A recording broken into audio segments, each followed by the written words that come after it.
Namaskar. Hearty welcome to all knowledge seekers to my channel. This is Dr. Madhusudan Rao Kadapa. In this session, I am going to explain the formulation of a LPP for a feed blending problem. Now, I will read out verbally. That means in general the problem will be in verbal terms. So here, there is a cattle field where the manager wants to know the optimal combination of three different grain types, grain 1, grain 2 and grain 3. Each unit, that means per kg, what are the different nutritional ingredients which it has in these proportions. Say grain 1 has 2, 1, 5, 6 in proportion. Similarly, grain 2 has 3, 1, 5, 3, 5 and grain 3, 7, 2, 1, 4. So these are the proportions in which different ingredients as expressed here A, B, C, D. Maybe these four A, B, C, D's may be representing proteins, carbohydrates, vitamins, minerals, like that. So all the information here it is represented in tabular form, but in verbal form it will be like this. The manager of a cattle field wants to mix or use three different types of grains to prepare the feed for the cattle.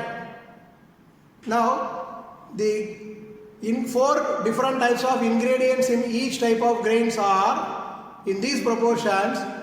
That is 2, 1, 5, 6, 3, 1, 3, 5, 7, 2, 1, 4 respectively in grain types 1, 2 and 3.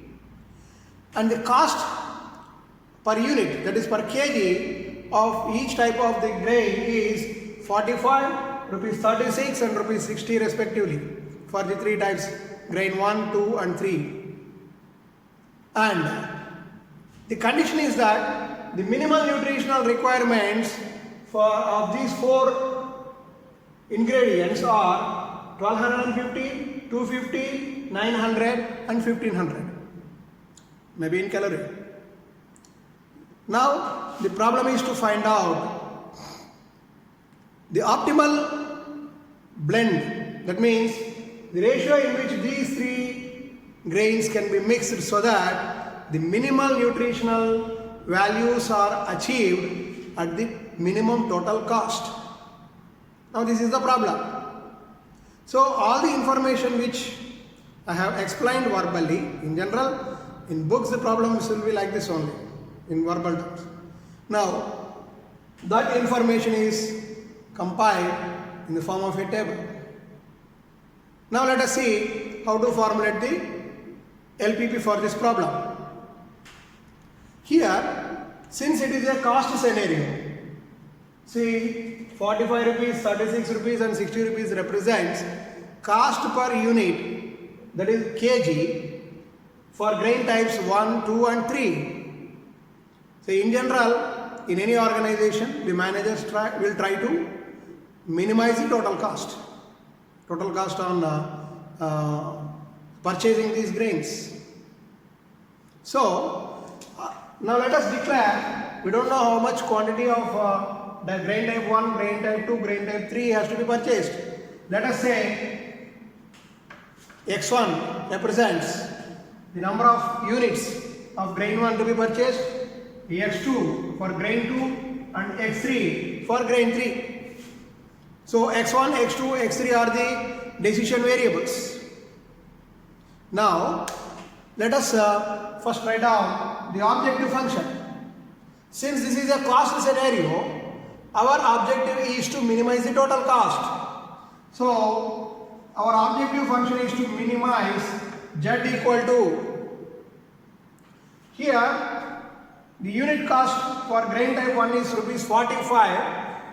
At the end we will get some value for X1. So as we are purchasing X1 units of grain type 1, the total cost for grain type 1 is 45 X1 plus Similarly for grain type 2, unit cost is 36 and we are purchasing X2 units, so it is 36 X2, and for grain type 3 it is 60 X3. So 45 X1 plus 36 X2 plus 60 X3 is the total cost.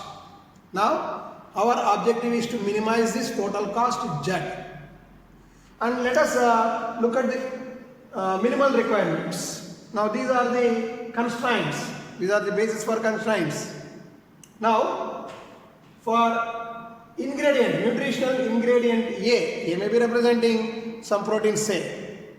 The minimum requirement is 1250 units. The units may be calorie or anything else. Say here grain type 1 has 2 units, grain type 2 has 3 units, grain type 3 has 7 units.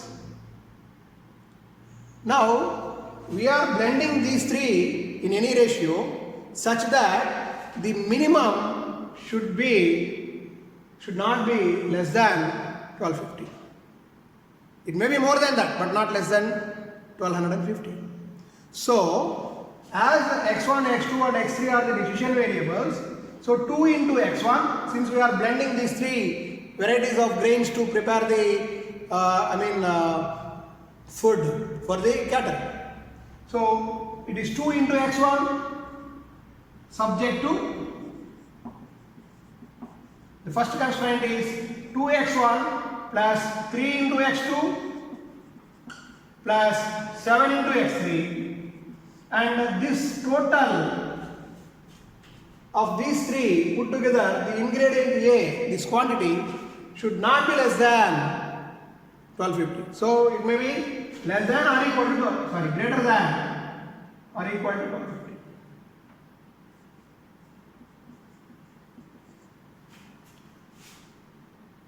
So once we blend these three varieties of grains, the total ingredient quantity A should not be less than this 1250.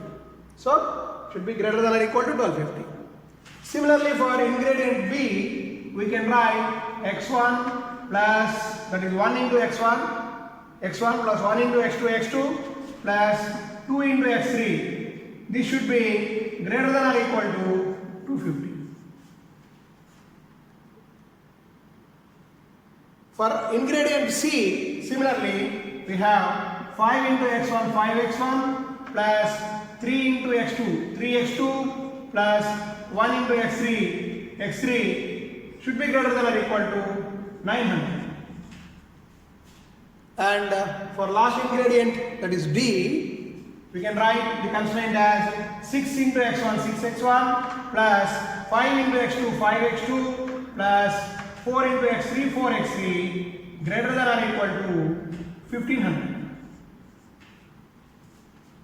And the general condition or the general constraint is that as x1, x2 and x3 are the decision variables, the general constraint is that none of these variables will assume negative value.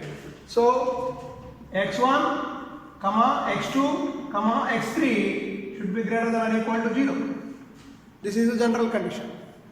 So this is how we can formulate the linear programming model for a blended problem, feed blending problem. Thank you very much.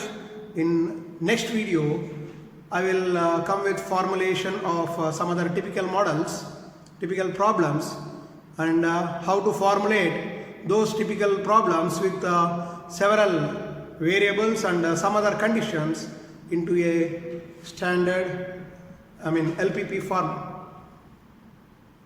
Thank you very much.